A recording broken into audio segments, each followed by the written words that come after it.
I really don't think there's any reason why we can't get through the end of the chapter tonight, to the end of the book. A lot of this we've studied already in chapter 39, and some of it, well, our Sunday school teacher hadn't got this far yet in the Kings, but almost. Right. So I'm not going to talk a lot about the kings of Jerusalem that are listed here tonight, other than what's talked about in the scripture here. And like I said, we've talked some back in chapter 39. We may go back there for a moment and look, but we'll see if we have time. Anyway, so let's start with chapter 52, verse 1. Zedekiah was 21 years old when he began to reign, and he reigned 11 years in Jerusalem, and his mother's name was Hamutal, the daughter of Jeremiah of Libnah. And this is the last king to rule in Jerusalem over Judah.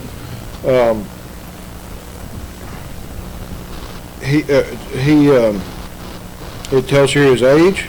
He was 21 years old when he began to reign, and he reigned for 11 years in Jerusalem. Now, there's a short period of time where he goes to live in Babylon. This doesn't include that. So he was only reigned for 11 years. So he would have been 32 when he was captured by the king of Babylon. So still a fairly young man when he was captured. And we see his mother's name. Her father was a man named Jeremiah, but not the same Jeremiah who wrote this book, but a different Jeremiah. It was a popular name in that part of the world during that time. Verse 2, and he did that which was evil in the eyes of the Lord, according to all that Jehoiakim had done. Now, remember Jehoiakim. I'm not going to talk much about him tonight, but other than to say this, that there's several, in our studying the kings, if you remember, there's several of the other kings that it says that they did evil according to the way Jehoiakim did. Jehoiakim was probably one, if not the worst, at least one of the worst kings that Judah had after Solomon during the time of the split kingdom. So he was a very wicked man. In the scripture, the Lord always goes back and compares the king that we're talking about at the time to Jehoiakim. That's so Zedekiah, it says, did evil in the sight of the Lord. He was just as evil. He says, according to all that Jehoiakim had done, he was just as evil as Jehoiakim. And what evil is the Lord talking about here? Well, what we've been studying about. The majority of what we have studied in the book of Jeremiah as far as the evil that was taking place in Jerusalem and in Judah and that had taken place in Israel before they were captured, it was that the people, God's people, had turned to false gods, to idolatry, and to spiritual adultery. And the kings led them to it. The kings permitted it. They didn't, for the most part, very few kings tried to stop them. They went right along with it, and in some cases even led them into it.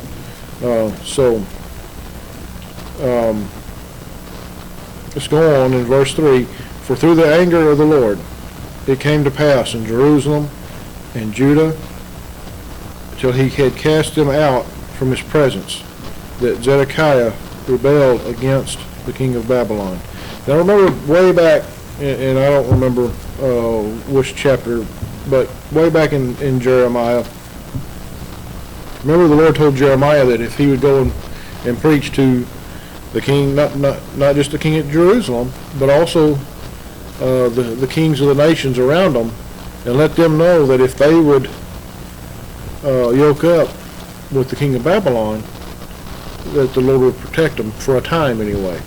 Now, the Lord gave a prophecy there that it wouldn't last. Eventually that yoke would it would change from a wooden yoke to an iron yoke, and it would become unbearable for those kings, and they would eventually break their alliance with the king of Babylon, and he would come in and destroy them. And so it happened with the king of Jerusalem. Zedekiah rebelled against the king of Babylon and broke that alliance that they had with the king of Babylon, and that's when the king of Babylon had enough and come in and besieged Jerusalem. Now we know it was the Lord that did all that. It was the Lord that sent the king of Babylon there. It was the Lord that hardened the heart of Zedekiah. He doesn't come right out and tell us that, but we know that's how God works with kings. He can harden their hearts to where, I think Pharaoh is the prime example, because the Lord talks so much about Pharaoh in Moses' day, where he hardened the heart of Pharaoh, and about the time Pharaoh was about to let the people go, God would harden his heart, and Pharaoh would rebel and change his mind, cause the people to stay, and would refuse to let them go. Zedekiah rebelled against God, he says here he rebelled against the king of Babylon. He went against what God told him to do. God told him to yoke up with the king of Babylon, and things would be fine. He rebelled against him. Verse 4, and it came to pass in the 9th year of his reign. So in the 9th year, in the 10th month, and in the 10th day of the month. So 9 years, almost 10 years into his reign. His reign's almost over. Remember, he only reigned for 11 years, is what the first verse told us. So almost 10 years into his reign, that Nebuchadnezzar, king of Babylon, came, and he and all his army against Jerusalem, and pitched against it, and built forts against it round about. They built battlements all around the city of Jerusalem. They encamped around it, circled it, and began to besiege it. And we've talked about that quite a bit. Their siege tactics back then, and how they would surround a city with a large army and cut off all supplies coming in and out of the city, and would finally starve the people out to where they would finally give up and surrender, or they would just be able to walk right in because they had all died, one of the two.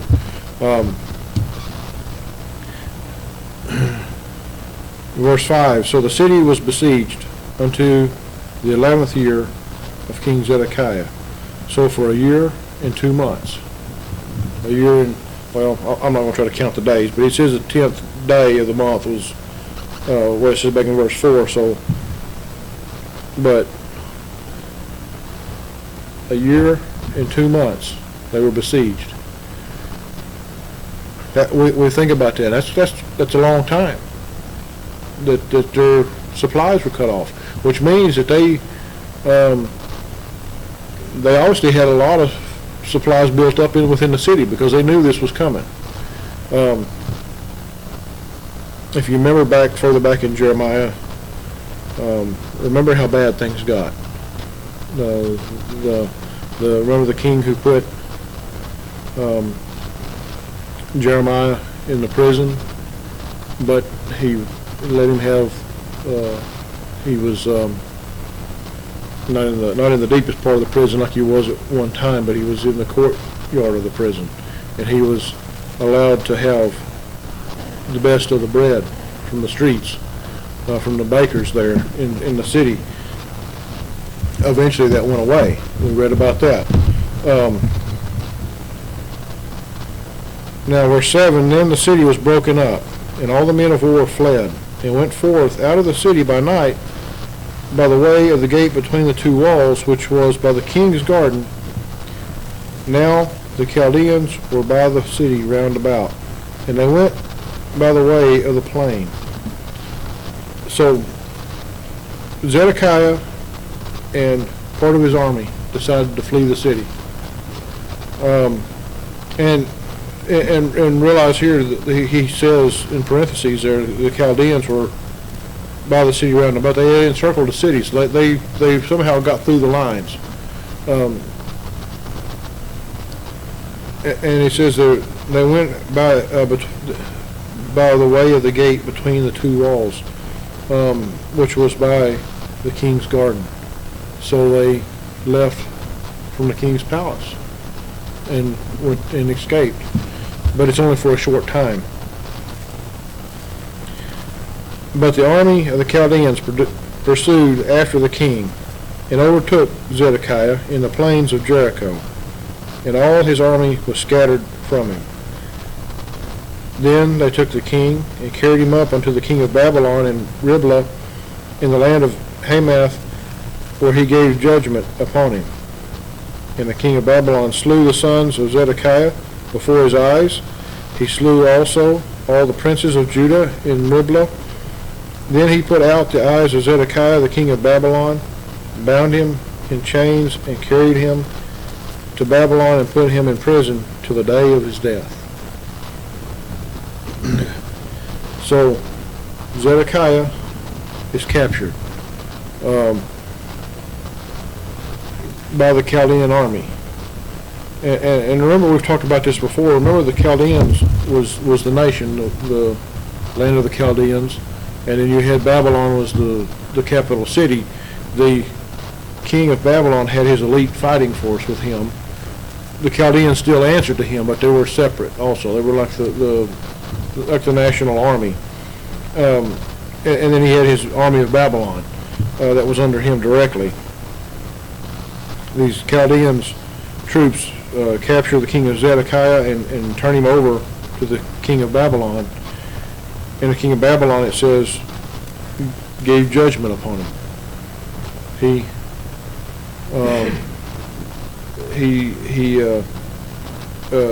gave him some type of trial. We don't know what. Some kind of probably some kind of military tribunal of some sort, and then passed judgment upon him. And his judgment was that he had to watch his sons be killed by the Babylonians, and they also slew all the princes of Judah, and then he put out his eyes and sent him back to Babylon until as captive until he was dead, until he died. And we'll let our Sunday school teacher tell more about Zedekiah when he gets to that place in his study. So that's all on Zedekiah for tonight. All of this, like I said, you can go back, and I don't think we'll do it tonight, but you can go back to chapter 39 and read. Basically, it's the same thing it says here. There's a few more details, but not much. Verse 12, now in the 5th month, in the 10th day of the month, which was the 19th year of Nebuchadrezzar, king of Babylon, came Nebuzaradan, captain of the guard, which served the king of Babylon, into Jerusalem. Now, remember this captain of the guard, back in chapter 39, he was the one that kind of helped Jeremiah. He seemed like a good guy, at least back in chapter 39, till we see what he does here, because what's recorded here is not recorded back in chapter 39. So he's not the guy we thought you think he was back in chapter 39.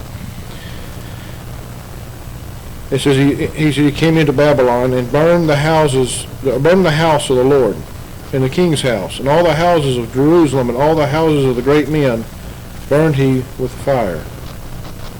So they set fire to the temple, and to the king's palaces, and to the king's, it's just the houses of the great men. In other words, to the mansions. He set fire to the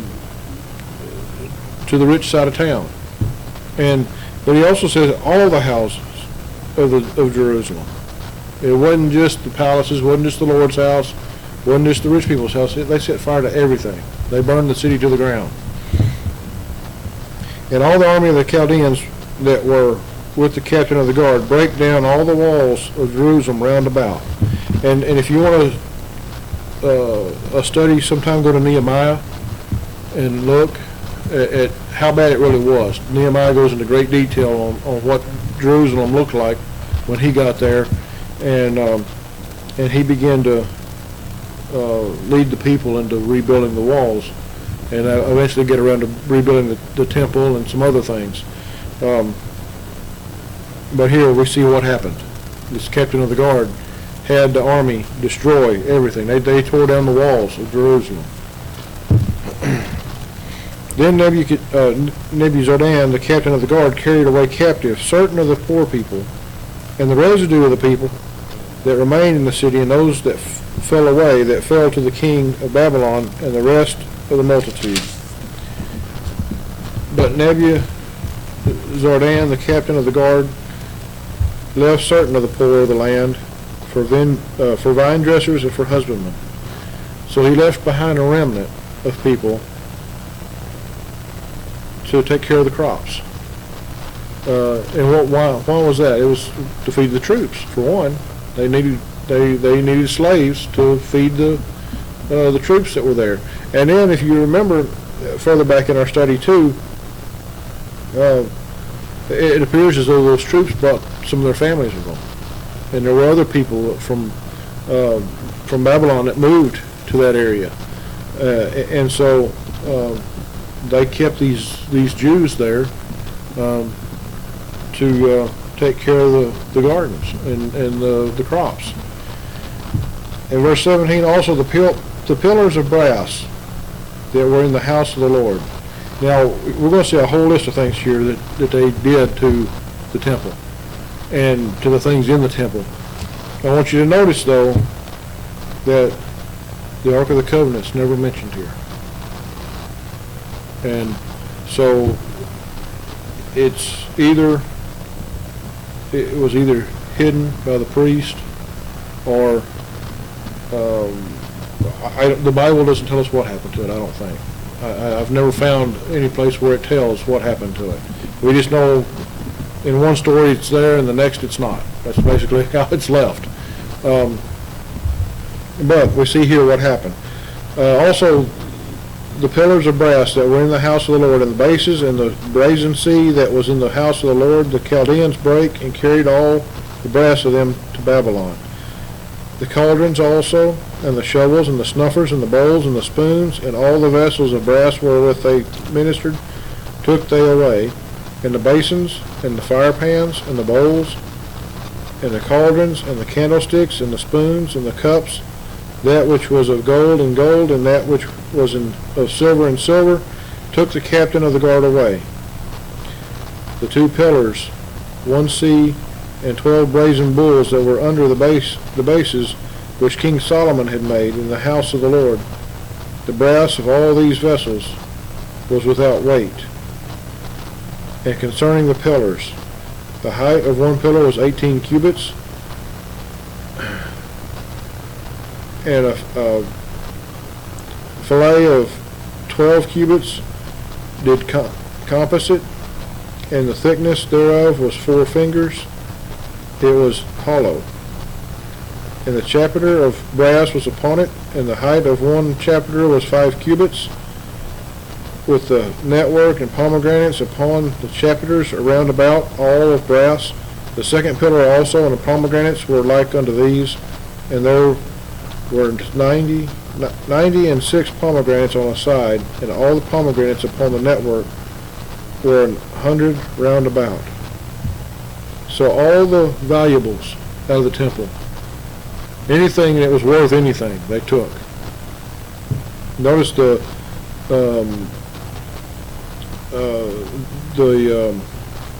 brazen sea.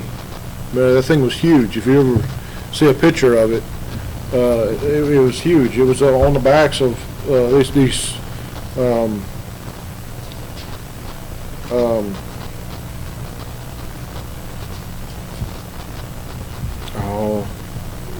the bulls. Thank you.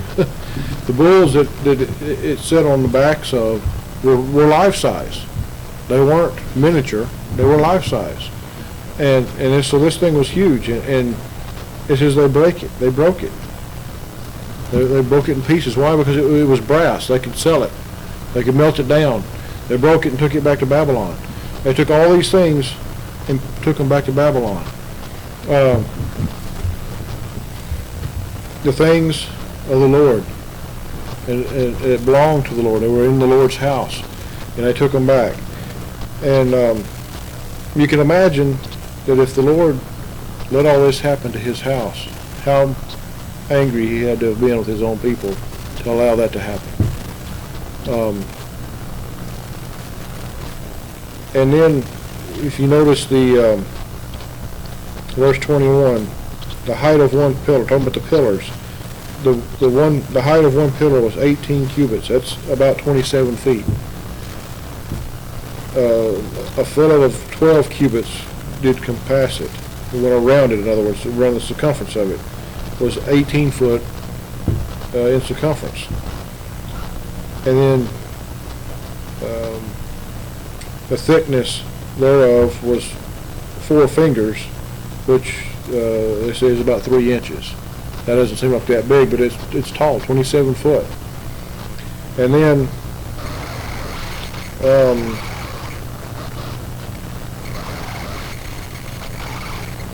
the chapiters were 5 cubits. That's 7.5 feet. So all this stuff was really large. I mean, if you remember when in Sunday school, when our Sunday school teacher went through and studied on those things when Solomon was building the temple, it was just enormous. These things that the Lord had them built, and it was meant to last till the Lord comes back, basically. But the Chaldean army destroys all of it, and after, well, when they take all this stuff out, they burn it to the ground. What's left. Verse 24 begins to talk about their exile to Babylon. And the captain of the guard took Cyril the chief priest, and Zephaniah the second priest, and the 3 keepers of the door. And he took also out of the city an eunuch, which had the charge of the men of war, and 7 men of them that were near the king's person. Everybody close to the king. He took the chief priest and the second priest out of the temple. And he says, which were found in the city, and the principal scribe of the host, who mustered the people of the land, and 60 men of the people of the land that were found in the midst of the city. So Nebuzaradan, the captain of the guard, took them and brought them to the king of Babylon, to Riblah, and the king of Babylon smote them, and put them to death in Riblah in the land of Hamath. Thus Judah was carried away captive out of his own land. So all these men that he talked about here, the chief priest, the second priest, the keepers of the door of the temple, in other words, the guards of the door, and then all these other men that he talks about, king of Babylon put them to death. But if you remember back in chapter 39,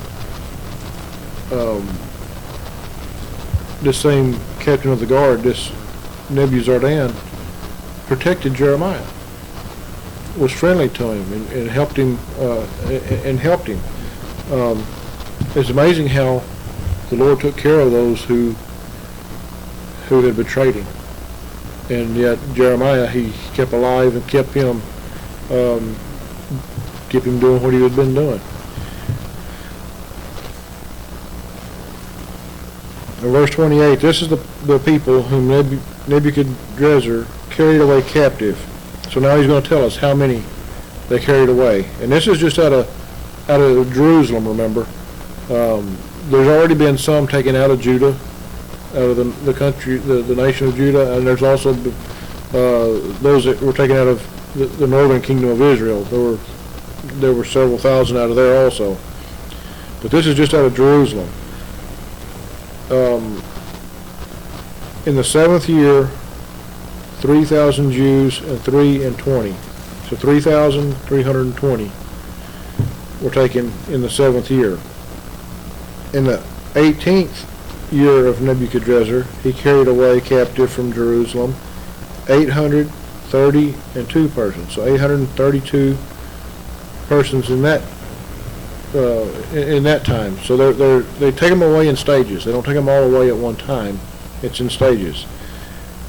And he says in verse 30, in the 23rd year of Nebuchadrezzar, Nebuzaradan, the captain of the guard, carried away captive of the Jews 745 persons.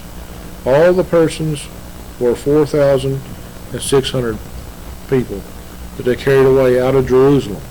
Oh, and remember, I said just Jerusalem.